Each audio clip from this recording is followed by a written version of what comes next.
It's time for another episode of Tucson Means Business, featuring Tucson's top entrepreneurs and leaders in the business world. And now your host, Mark Bishop. Yes, and another Tucson Means Business, and it does mean business in many ways. And my special guest today, Daryl F. Mallett. He's the chairman of the Arizona Film Expo. He's an award-winning actor, producer, writer, and a partner at Caribou Moving Pictures, LLC. Welcome, Daryl. Thank you, Mark. It's good to be here. While I'm very impressed with what I've read about you, I just had to get you on my show. We're going to be talking about this wonderful expo that's coming up in Tucson and what it's going to do for Tucson and what it represents. You're a Christian and a father of 3 beautiful children, I believe. Yes, sir. That's the proudest achievement in my life is my children, and all of them are beautiful hammy hams just like their father and brilliant just like their mothers. So, it's the best part of my life. We're going to talk about the independent film industry here in Tucson. What independent film industry? We'll get to that and the financial ramifications of that. But before we do, your own career, both as an actor in film and stage, has been quite diverse. Let's talk about that, if you don't mind. Sure. Comedy's People, The Case of the Reluctant Major, back in 1986. It was like 100 years ago, wasn't it? Here we are in the 21st century. Yes, that was a movie that was shot on my college campus, and my big first role was thug number 2, and all you saw of me was my left shoulder and arm as I pulled the heroin off camera from. So that was the first role. That was the first role, yes. Well, you hit it big after that. Star Trek. Star Trek was fun. I auditioned for Wesley Crusher's role when I was 19 or 20 at the time. Wow. And of course, I didn't get it. Will Wheaton ended up with the part, but I was fortunate enough to play extras in several episodes of Next Generation. Well, you had a good run with that. I think it was from 87 to 94. Yes, there was about 4 episodes that I did there, plus Star Trek 6, the movie, and Deep Space Nine. So that was a lot of fun. Yeah, I was going to get to that. Yeah. So you made a quid at least early in your career. You made a buck, right? I made a buck or two, yeah. I mean, a lot of guys and gals didn't they? I actually made more from selling an episode to Next Generation with 2 other people, so that was fun. Cool. Yeah. What on earth was Cannibal Women in the avocado jungle of death? Well, because there's a jungle in it, you know Adrienne Barbeau was in it. So this is back in 89. Yeah, right? back in 89. Adrienne Barbeau, Shannon Tweed, and Richard Poorman from KROQ in Los Angeles were the stars. It sounds like a C grade. It was pretty bad. It was a great experience, though. Then some Star Treks again. 6, The Undiscovered Country. Yes, sir. Star Trek Deep Space Nine. Yes, sir. 6 years of that, 93 to 99. All in roles for which there is no Oscar award. Never mind. I mean, What was the most fun to work on, Daryl, do you think? I think the Star Trek franchise was the best. Paramount had such a rich history already by the time I showed up on the scene, and I was very fortunate to meet A.C. Lyles, who was a legendary producer there that sort of took me under wing and became my mentor while I was there. And, of course, meeting all the cast and crew from the various Star Trek franchise episodes and movies, just really a highlight of my life, being able to meet them at all, let alone calling some of them friends. It must have been fabulous working with that caliber of stars, though, Yes. What about, how did the Book of Secrets come about with National Treasure? So that was interesting. I was actually working on another project, and we broke for lunch, and I went around the corner to grab lunch, and they were shooting a scene on the street there. Ran into the casting director who I knew, and she said, "What are you doing right now?" And I said, "I'm getting lunch." And she says, I've got a movie we're shooting right now. Do you want to be an extra in it? And I said, "Sure, why not?" So I'm walking by in the background as Riley Poole's Ferrari is being towed away. So it was like just this throwaway walk by. It was great. You're blessed, I think. Yeah. You were the producer on a short film called Retro Causality? Yes, sir. So this is 2019? Yes, we just finished. It's in this making the rounds in the film circuit right now, and we just finished showing in Jerome, and we'll be in the Sholo and Mesa Film Festivals in 2 weeks. Well, it's got to get to Tucson, right? Eventually, it'll get to Tucson, yeah. Okay. Assistant to the producers on The Message and associate producer on Illusion. Now, that wasn't a bad movie. Illusion, that's probably not the one you're thinking of. Illusion was actually done by a company here in Glendale, Arizona called Draco Productions. So it's a very small production, under $10,000, just somebody here wrote a script, asked us to help her produce it, and it was a fun flick to work on. Okay. Yeah. Okay. So, I mean, this is rich with the history of the southwest area of Arizona, because you realize there's, of course, interviews going all over the place. So Sure. you never know who's going to hear it. And we're here in Tucson, Arizona, beautiful Tucson, blue skies, sunshine all year round. And this used to be, the home of movies back in the, 40s, 50s? Yes, Hollywood came here. We're only 8 hours away from Los Angeles, and so we did a lot of film. Probably for 50 years, we were the Hollywood backlot, if you will. We were the bride of Hollywood. People would come here. Tons of westerns were shot at Old Tucson and White Stallion Ranch in Marana, both of which are still there. Oh, John Wayne used to love that, didn't he? Yes, John Wayne was there, and I'm trying to remember the others' names. Ben Johnson, Gary Clark. I mean, they're just, the names just The came Duke. through. He was my favorite as a kid. And Robert Shelton, who owned Old Tucson, he was just a go-getter. Yeah. He would go to Hollywood and say, "Hey, come on out. We've got 364 shooting days a year." Yeah, it's wonderful. And in those days, were there tax write-offs? No, there weren't. They weren't. Tax incentives in the state were only done between 2005 and 2010. And Interesting. Then they went away again. So One, makes you think, do you really need them? they're important, I think, mostly for the investor side of it. But if Hollywood wants to come here, they'll come here. Regardless. Yeah. You've won a few awards in your wonderful field, but I wanted to touch on, what was Falcon Field? I mean, this is where you produced, I think, based on a history book of the same name, right? Right. What's that about? That's actually in development right now. Falcon Field is what the name is of Mesa's municipal airport currently. It was built in 1939 by Jimmy Stewart and many other Hollywood stars as part of the Lend-Lease program that we did with our allies in Britain. So it was built as a British Royal Air Force training base for World War II. Wow. And just an amazing history. There were films shot there like The Thunderbirds with Gene Tierney.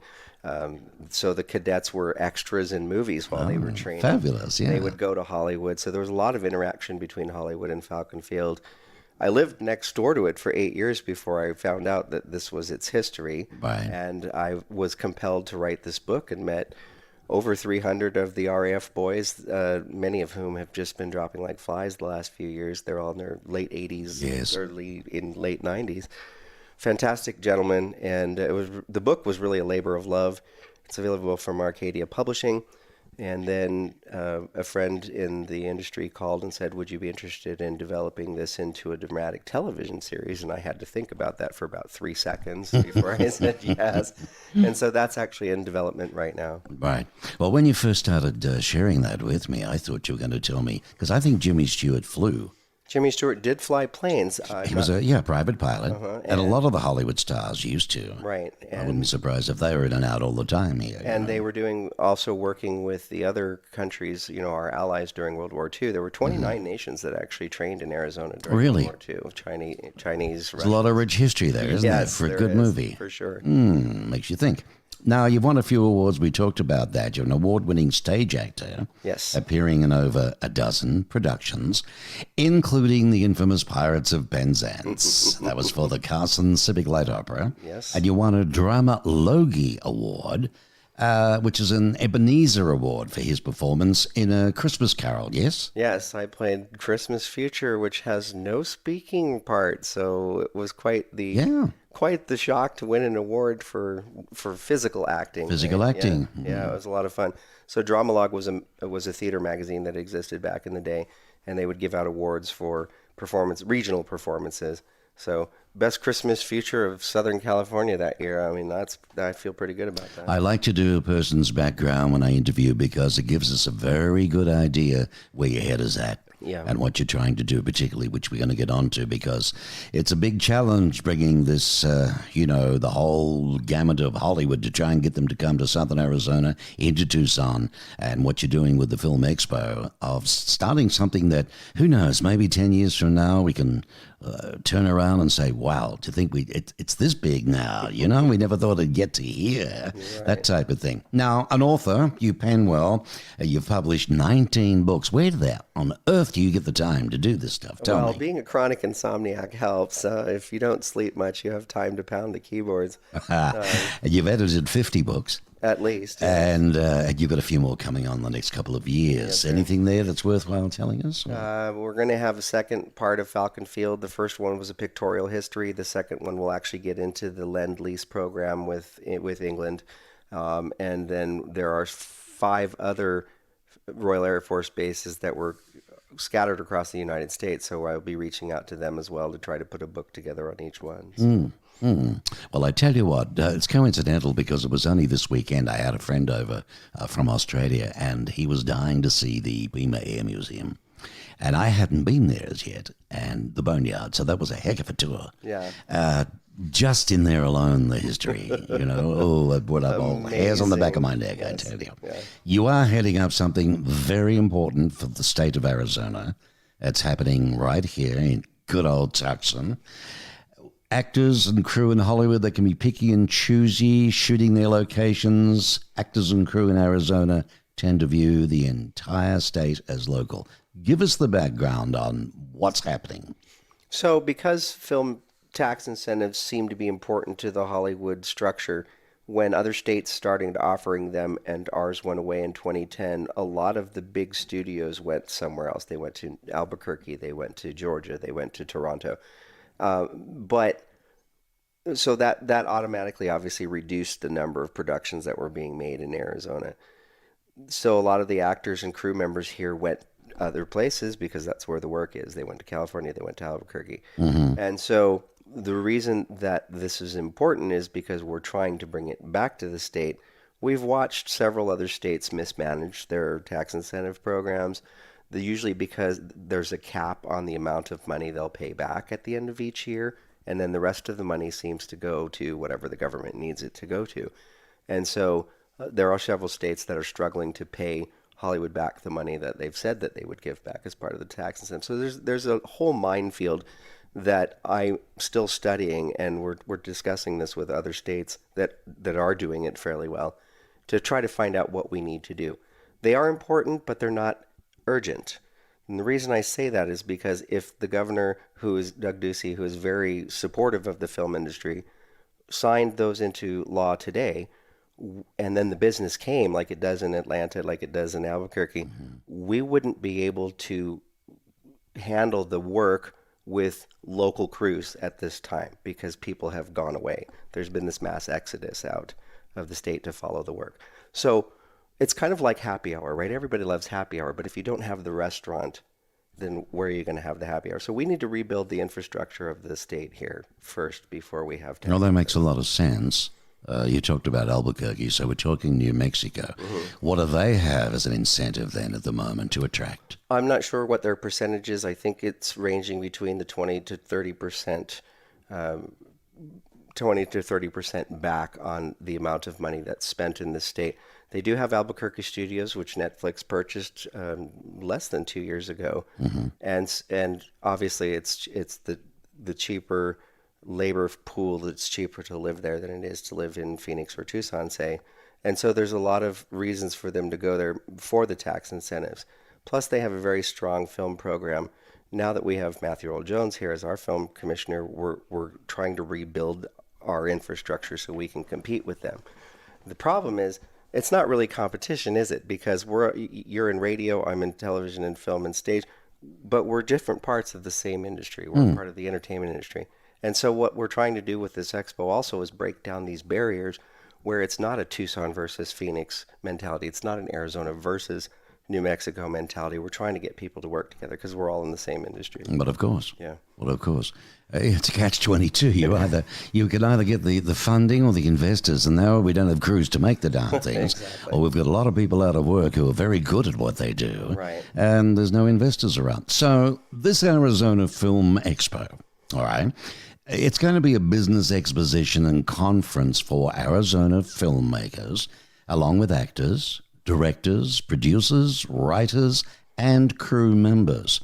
Now, Does that cover everybody? That covers most everybody. When we got this opportunity from the 10 West Festival, this is the 5th annual 10 West Festival, and you can find out more about that on their website.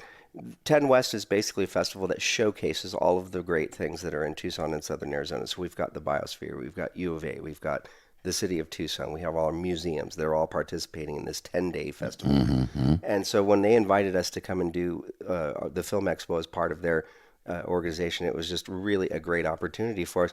And their structure is for social impact. They don't want you just to go to this conference, any part of this conference or festival, and go away going, wow, that was a great festival, and then nothing happens. They're trying to drive change. They're trying to drive action items.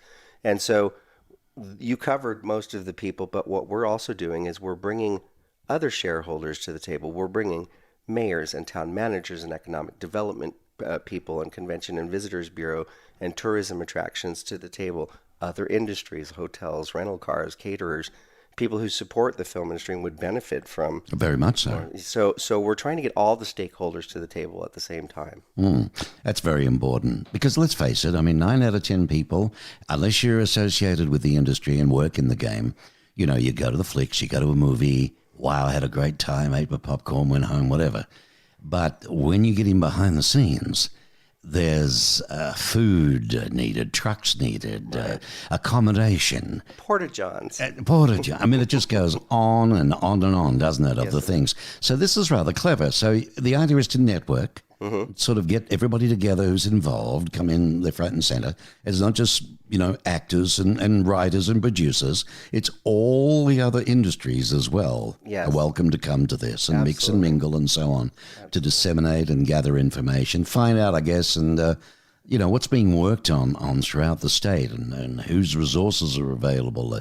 It's like a melting pot of spying at the moment, isn't it? It's like of creatives all in one room. Yes, you could make a darn movie out of the thing and be done with it. What about to build? What's the idea of building? If I said build to you about this whole expo, what are you trying to do there? We're trying to build sustainability here. We want to create an industry.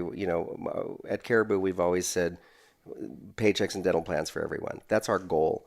It's not just that we want to make movies. It's that we want to create something that's sustainable for our state and our children and our grandchildren to be able to. I would love to send my children to college on Caribou Moving Pictures checks and have a dental plan for myself on it. So the sustainability, we also want to rebuild the industry. And part of this is the reason we invited the city and state government officials and county government officials is so that they can see we are a viable industry here. We're still doing work. Film Tucson, which is the Tucson Film Office, they've been actively doing this for 30 years, right? They have arranged for free permitting in the city of Tucson. Matthew Earl Jones has started the Real Savings Program, REEL, kind of a play on words there, to find companies that are associated, like you said, hotels and airlines and rental car agencies, caterers that will offer discounts to any films that are made in Arizona.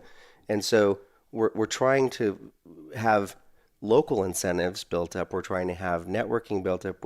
And find out who our people are, because like I said, a lot of them have left already. So who's left here? Who's still doing stuff here? And then educate the city and state government and county government officials.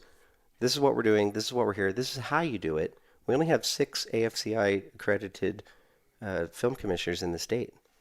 And a lot of cities and towns don't even have somebody who's a film office. Well, what do they do? Why are they important? They're important. AFCI is important because they train their film commissioners all over the world to the same standards. Here are the forms you need. Here is your contact list for SAG, for IATSE, for all the different unions that are involved. So if I go to Marana, she's AFCI. If I go to her, I will get the same level of professionalism and assistance that I would if I went to Hong Kong. So it's the same training. Okay. And it's trying to create standardization, right? So you don't end up in the middle of nowhere filming and there's nobody to help you. Okay. I guess this is important too for Hollywood. I mean, if something wanted to come out of Hollywood to be made as a film, they would hire a crew here if the crew was substantially talented enough, wouldn't they? Absolutely, because it costs more for them to bring their crew with them from somewhere else. Right. So that's where that's important. What about workshops, how-tos, handles, programming? Is that all in this expo as well? Yes, it is. We have several industry experts. Jeannie Joseph, who was the former CEO at Hawaii Studios, is doing a workshop on could my great idea become a blockbuster movie? And so she's going to walk people through I have a great idea. Every year in radio, everybody says, hey, Mark, I have a great idea. And you just go, oh my gosh, I'm not going to write it for you. Go do it. And, I don't want to do the work for you. So she's going to teach them how to get started. And then Mark Crockett from Paddlefoot Productions, he's a mystery novelist with, I believe, 3 novels out already. And he's going to come and teach you how, once you've made the decision to make it into a television or a movie, he's going to show you how. He's going to basically give you all the tools to Well, isn't that fantastic? Yeah, so it's very exciting. So anybody listening now, even if you're not in Tucson, you might be in Hong Kong right now and you want to get out of what's happening over there. Perhaps come over to Tucson. We'd love to see you. Yeah. Maybe you can contribute something to the expo. What date is it on again, by the way? Tuesday, October 15th. Tuesday, October the 15th, which is not long now. And it starts, at 9 a.m.? 9 a.m., goes till 5 p.m., and then there'll be a 6 p.m. to 8 p.m., the inaugural Arizona Film and Media Hall of Fame Awards. Terrific. Showing off. What about the greater Arizona community, Hollywood and the rest of the country that were still here, still a place to come and make movies? How are you going to show off Arizona? What we're doing is that's one of the reasons we're inviting the tourism and convention bureaus from around the state as well as economic development people, because we want them to come and set up their booth or their table and show the videos of all of these great things that nobody knows. Here's our region, right? We have, I believe, the only working steam-powered paddle boat west of the Mississippi right here in Arizona. I didn't know that until we have a cafe shaped like a UFO in Gila Bend. I want to go shoot there just because that sounds cool, right? So there's these we don't have to go to Area 51, do we? No, it's Area 49, I think. But we have these little hidden gems in Arizona. Plus, like you said, the weather. I mean, if you need rain, we're not the place to go. But if you want sunshine and be able to shoot 364 days, that's why the RAF came here, right? Because they had practically all year to fly and train. Yeah, and good for parts and planes as well. The buy and sell component of the expo, what's behind that? So the goal, one of the goals, is to become the American film market for Arizona, right? We want to become the Arizona Film Market event. We've had some discussions with the Giant Screen Cinema Association and AFM already about having them come next year. I'm going out there in November to talk with them about how to structure this, because we would like to become the AFM approved event for Arizona on the way to their big event in November. Arizona in October, Los Angeles in November. Makes sense, doesn't it? So we're hoping to have that ability to where people may not want to come here and make movies right now, but we are a content-rich state. There's so much material coming out of the creative people in this state that could. So predominantly this is films that have been made that need distributing? These are films that have been made that need distribution, and films that need to be made that don't have funding. Okay. So that's both. Okay. So let's talk about the industry. Now that you touched on that, this is very interesting, why they have these festivals all over the place. I mean, Cannes is a big one and all of that. But the idea of all these festivals is for people to go and try to get their product shown. And noticed by distributors. That's noticed by the distributors. So how many distributors go to these things? I'm not sure. It depends on the film festival, the date, and the location. But obviously Cannes and Sundance are the big ones where people will they will actually buy your film right after they see it. Right. And when you say buy, how does that work, as a matter of interest? So basically what happens, there's multiple paths, right? If you've already got the movie in the can, then they will sign a distribution deal with you. And some distributors handle everything, some are piecemeal. But basically, one distributor may say, well, we'll put this in theater. We do theatrical distribution. We'll put it in theaters all over the country. Another one might say, I can handle your DVD sales. Another one might say, I can handle your streaming video and on-demand sales. And then there's also regions. So you would sell, not you, the distributor would then sell your movie to be shown in, say, Germany. and there would be a piece of money from that, or Australia, and there's a piece of money for that, or all of Asia. So it just depends on how the distributors is set up. So if Caribou, your company, made a movie and I was a distributor and I was blown away with what I saw at one of these festivals, and I said, you know what, I really want to distribute this thing all over the world for you. We would do a deal and a contract with you asking what? Every time it's shown, we want to be paid? Or do we? How does it work in the game of how you're actually rewarded for your effort? Again, the structures will be different. Some distributors will pay you every time it shows somewhere. Others will give you what's called upfront money.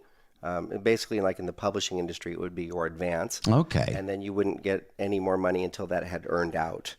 Other distributors say, we'll pay you X per year, no matter what, for this period of time. So the structure of the deal really is up to you and the distributor. I say it's pretty flexible, isn't it? It really is.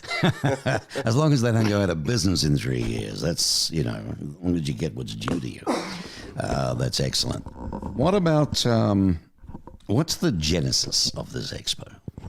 So the genesis of the expo is kind of interesting. I had met with Tucson Mayor Jonathan Rothschild maybe 2 months before this happened, just wanting to talk to him about where he was on film, how he supports film, very supportive of film.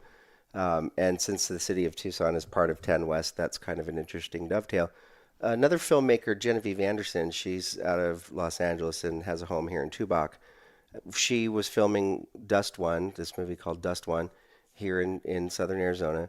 And she had approached 10 West and said, this is a fantastic festival. Do you do anything on film? And they said, yeah, what do you want to do? And she said, oh, well, I'm busy with my film. You should talk to Daryl.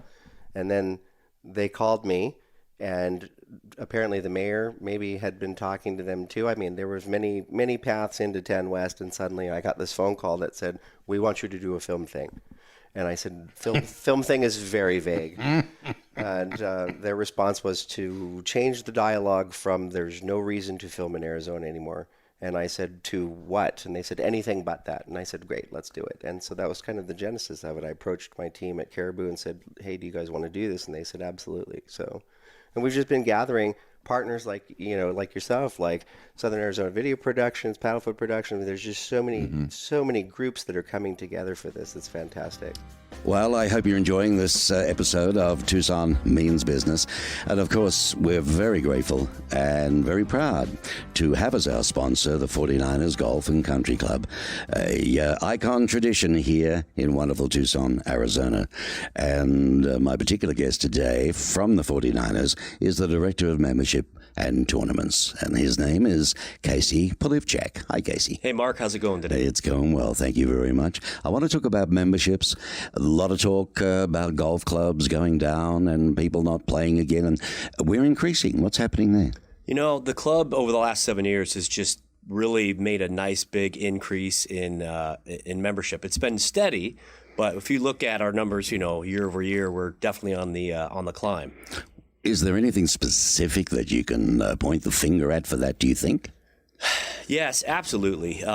We've got a new owner, and he came in and he's just revitalized the club. The club was on the verge of going bankrupt or closing when the new owner stepped in, and he's just continued to invest in the club, the facilities, the golf course, the restaurant, and he's just been a blessing for the neighborhood, the community, but definitely the members of 49er Country Club.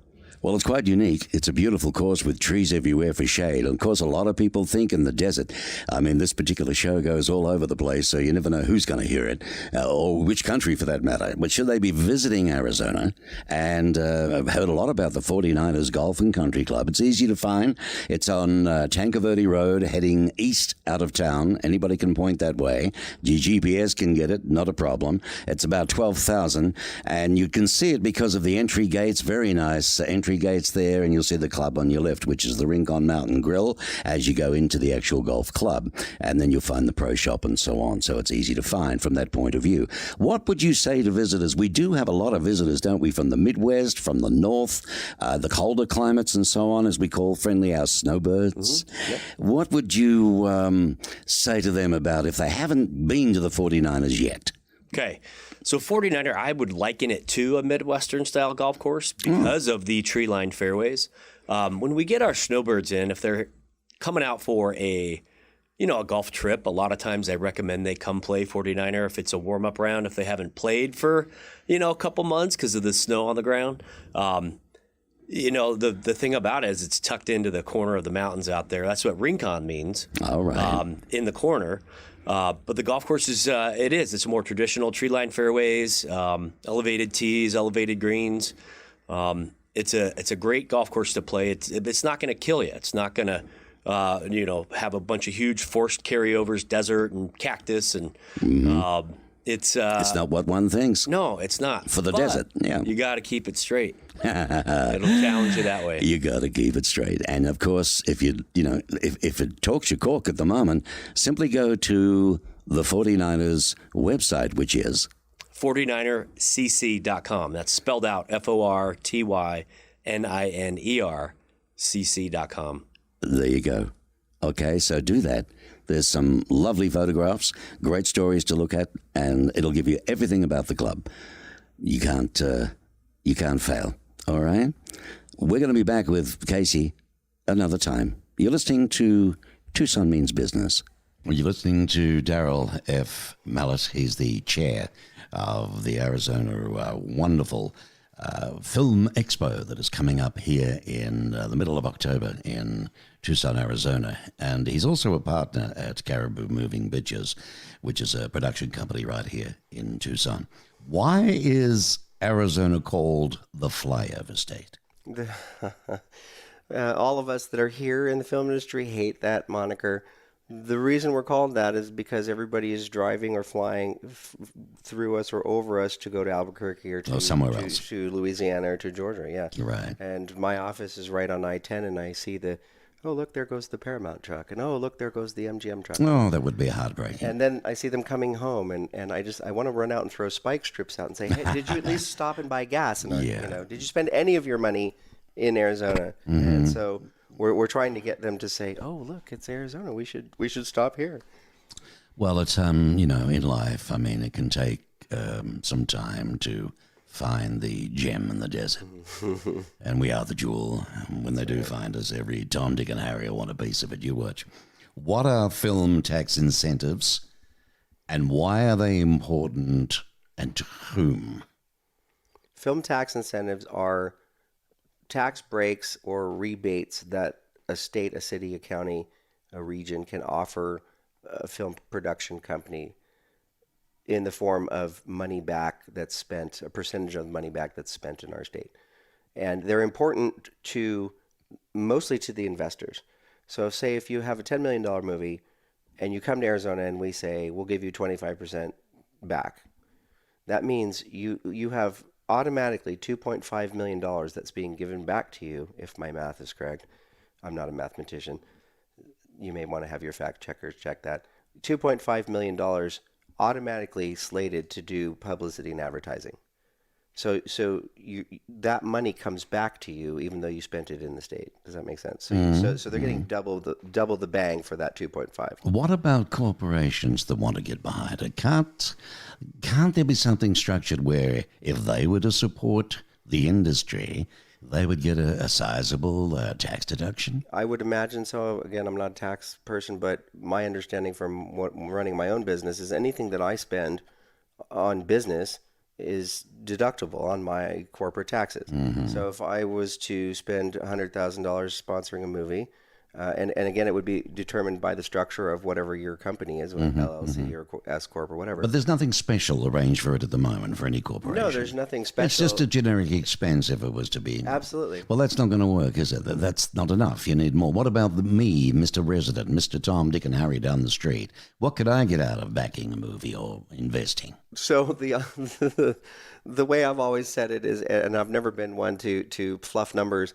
there's a 90% chance you won't get anything back except you get your name in the movie and you probably get to meet some of the stars and you're going to have a great time doing it. Well, let me tell you something. We did it in Australia. I don't know if you know this or not, but have you ever heard of a guy called Croc Dundee? Yes.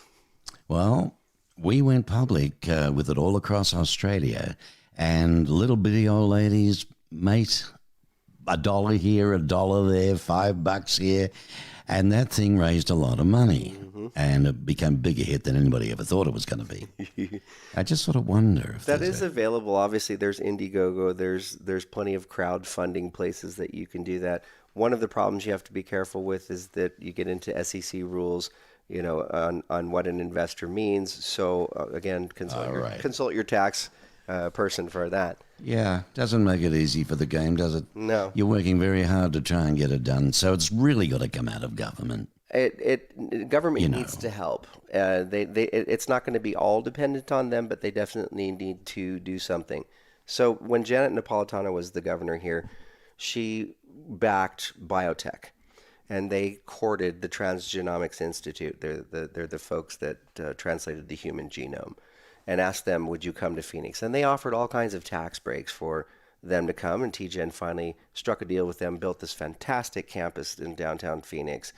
And then 20 other biotech companies followed. So they had this entire biotech industry centered right in downtown Phoenix.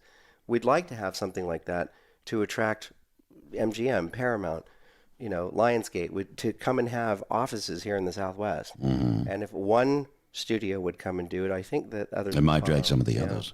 And do you think we've got the premises to be able to do this? We do. The town of Marana, their economic development department is very, very interested in pursuing this. And so I think, and then Vail's growing. So there's a lot of places here. Phoenix is a bit overcrowded, obviously, to be able to build something. Right. But why is it only Marana? I mean, they got their own film festival thing going over there. They do. Tucson probably has some incentives to do that as well. So basically, it's a county thing. I think it's more of the cities and the county of Pima need to get together and figure out how to do this. Yeah. What would you like to see happen over the next 12 months? I would like to see people going away from this expo motivated to make their own movies and television shows. I would like to see more cooperation between the elements here in Arizona. Like I said, a breakdown between no more Phoenix versus Tucson mentality. We all need to work together.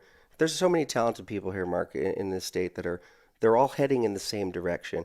Our internal branding for this expo was Unicorns Unite, because there are so many magical creatures here in the desert, but we don't all know each other, and we don't know what we're doing, and we don't communicate with one another, and we don't share our resources with one another. And I'd like to see a little bit more of working together, talking with each other, finding out what Jerome is doing and Sholo is doing, so you don't have film festivals on top of each other on the same weekend in the state. To be able to spread it out. You got to work together. Absolutely, and the everybody wins then, don't they? Absolutely. And one of the things that potential investors have said to us at Caribou is they want to spread the risk out. Right, that makes sense in the business. So instead of saying I'm going to film your movie, Mark, I want to here's $5 million for your movie, they could lose it all on your movie. But if they had a group of companies that came together and said, here's our catalog of all of our films that we're working on, they might say $1 million a piece on 5 films. Spread the risk out. Spread the risk. So investors are looking for packaging. 5 to 1 odds. Absolutely. That's a good idea. Yeah. Very smart. You're a smart fellow. Well, my parents taught me well. We're talking with Daryl F. What's the F for? My middle name is Furumi. Say again. Furumi. Really? Yes, my mother's. Who threw you where? Yeah, exactly. Right. Yeah. My mom's. Sorry, I couldn't resist it. It's fine. Don't call us. We'll call you. Okay. I'm very proud of my middle name. My mother's from Japan, and that's my grandmother's maiden name. My word. Well, there you go. What about your company organization? If anybody's listening now would like to contact you personally or look up what you've done, what's the best way to contact Mr. Mallett? You can Google me. I'm not hiding. My phone number's out there. My email's out there. We're working on cariboumovingpictures.com. You can also find me at the Arizona Film Expo at ArizonaFilmExpo.com. Okay. And my phone number, I think, is on your website. So what's Caribou up to? What are the moving pictures you're up to these days? So we just came back from Paulden, Arizona, where we're in pre-production meetings with C-Bar, which is a Western, 1880s Western around the family of Ducky Barnett. They're still going these days? Absolutely. People still like Westerns? Oh, Westerns are so hot right now. Really? It really is. I mean, Longmire. I love Longmire, but why? It's Yellowstone. nothing. I mean, it's just the pace of it all, I think. Yeah. But that's not a real Western. No, those are modern Westerns. It's a modern We're Western. doing 1880s. You're doing a real Western. Absolutely. Gunfights and all that jazz? Gunfights and the whole shebang. Yeah. In fact, they just finished filming Gunfight at Silver Creek at Old Tucson Studios last month. So yeah, Westerns are definitely hot. Wow, there you go. My friend Chuck Williams at Avondale Pictures, they're doing The Righteous 12, which is gunslinging zombies. It's going to be fantastic. Oh my God! So maybe there's some comedy coming back into the Westerns. I Is that think it? so. Yeah. All righty. Well, I wish you luck with what you're doing with Caribou. Now, the big thing, of course, is the Arizona Film Expo. It's going to be held at our beautiful TCC, which stands for Tucson Convention Center. There you go. How simple as that? It's a lovely building. It's beautiful inside. It's been renovated and so on. Which part are you going to be utilizing for the expo? So the whole Tucson Convention Center is being utilized that day. We're part of a greater conference called Creative Conference 2.0. So there'll be graphic designers and artists and sculptors and photographers and painters and you name it. We're going to be in 3 of the rooms. We're in the Mojave, the Maricopa, and the Cochise rooms for our 3 tracks of programming. We'll also have some booths out in the grand entrance, and then we have an event in the morning. We're presenting. It's Barbara Eden Appreciation Day, actually. Oh. Barbara Eden was born here in Tucson. Was she really? Yeah, and so she's coming to be our special guest, along with several others, and receive the induction into the Hall of Fame for Arizona Film and Media. And Mayor Rothschild has issued a proclamation that he'll be presenting to her at 9 o'clock in the morning in the Grand Ballroom there. So Fabulous. And then in the evening, we'll be at the Hotel Congress from 6 to 8 p.m. You can get in with your ticket to 10 West, www.10west.com, where you can buy your tickets, and anybody with a ticket can come to the event in the evening and see Barbara Eden, Gary Clark, Steven Spielberg, Red and Margie Wolverton, Tom Mix. We're going to be giving, I think, 11 awards this year. So Spielberg will be there. Spielberg will not be there, sadly. He's filming somewhere else in the world. We're hoping to get an acceptance video from his office, though. Well, mate, all I can say is I wish you all the luck in the world. It's a gutsy move, and it's about time. The chair is Daryl F. Mallett of the Arizona Film Expo. We wish them well because this is a big thing for not only good old Tucson, but for the whole state of Arizona, for a lot of people who need work, for a lot of people who have got skills, who are talented, came out of the industry. It's sad because it's like our university students that have to go to other places all around the country to get jobs. And it was funny. I had an interview the other day with the head of a consortium in Milwaukee, of all things, that have put a whole tech project together where all the companies, well, not all the companies, the smart ones, have got together in Milwaukee, and they have funded a concept and what they call a hub. And the hub is attracting tech workers from all around America, including Tucson, to come to Milwaukee, albeit with the weather and all, but all the rest of the nice way of living and the good wages and all of that, because those businesses need tech workers. Yes. And they can't get them. Right. Now, we're trying, as Tucson in the community, to bring companies and corporations, aren't we, to the Southwest? Yes. Beautiful way of living and all the rest of it, and to be able to create jobs for particular people. You relay that to this industry. Absolutely. And we could have so much going on. It's funny. And that's why we're so happy to have Arizona Commerce Authority and the City of Tucson and the Arizona Film Office helping us with this event, because they are the movers and the shakers for commerce and film, obviously. And so they have the 10,000-foot vision for all of Arizona. So having them help us has just really been a blessing. That's fabulous. Well, I'm looking forward to the expo. I thank you for being invited along, and I'm looking forward to doing some interviews there. I'll be set up. This has been the Mark Bishop Show with my very special guest, Daryl F. Mallett. If you get a chance to get to that expo, please do so. If you can't, tell people about it. The more that get there, the better. At the TCC, and the date again? Tuesday, October 15th. October the 15th, a Tuesday. All right, it's all day till 5, and then you go up to the Hotel Congress between 6 and 8 for the awards. Thank you, Daryl. Thanks for letting me be here, Mark. It was great. It's been a pleasure.